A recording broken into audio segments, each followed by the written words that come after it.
Karen's mother treated the wound with mercurochrome and a Band-Aid, all the while assuring me that Snooks had indeed had all his shots. With the bleeding stopped and me noticeably limping, I escorted Karen out of the house to go to a movie. Around the World in 80 Days, as I recall. As for Snooks, for the next 5 years, as long as the dog remained on the planet, he viewed me as evil incarnate, a reality that made going to the in-laws' home for Sunday dinners and holiday get-togethers somewhat problematic. So, yes, I admit straight out that I have dog issues. Maybe if I'd had a dog when I was younger and had known something about them, Snooks wouldn't have regarded me as a mortal enemy, but that wasn't the case. I grew up as the son of a single mother, an unmarried World War II, not quite widow. My parents hadn't managed to tie the knot when my father, a sailor based in Bremerton, was killed in a motorcycle accident on his way back home.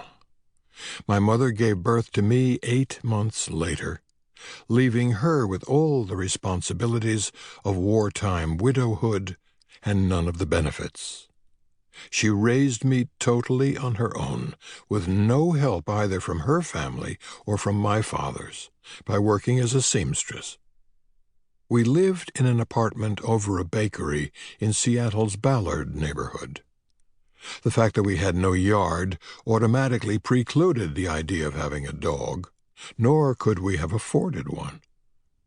What I do remember is that all my friends who did have dogs were forever complaining about having to take care of them. All this is to say that, as far as dogs are concerned, Mel and I might just as well have been raised in separate universes. Mel grew up as an army brat, but her family was always attached to at least one dog, as well as the occasional cat.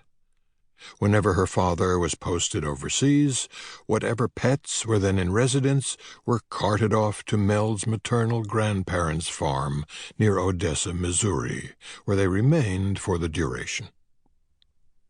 I find it amusing that Mel is always more effusive when it comes to talking about her lifetime's worth of dogs than she is about Greg, her ex-husband. For example, she'd been far more dispassionate in telling me about coming home and finding Greg and her best friend in bed together than she had been when it came to relating the story of having to take her beloved 16-year-old Springer Spaniel, Marty, named after Marty Robbins, to the vet to be put down because his back had given out and he could no longer walk. Her loss of Marty had occurred shortly after her divorce and just prior to her move to Seattle, where I like to think she had exchanged one old dog for another. Yours truly. Mel is something of a physical fitness buff. Before I got my relatively new fake knees, I liked to say that my favorite form of exercise was jumping to conclusions. I've upped my game in the walking department some since then, a lot actually. But Mel was of the opinion that having a dog would kill 2 birds with 1 stone, get me out walking more, and provide me with some companionship while she was off at work. In other words, this conversation had been ongoing for some time. "Well," Mel prompted, "have you?" I had wandered so far off into the wool-gathering woods that I had lost track of her original question. It took a moment for me to get back in the right groove.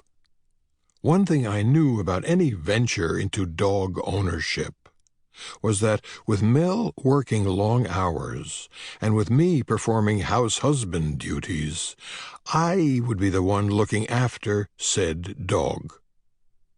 No, I admitted, not really. Which was probably not a good answer either, since Mel immediately got up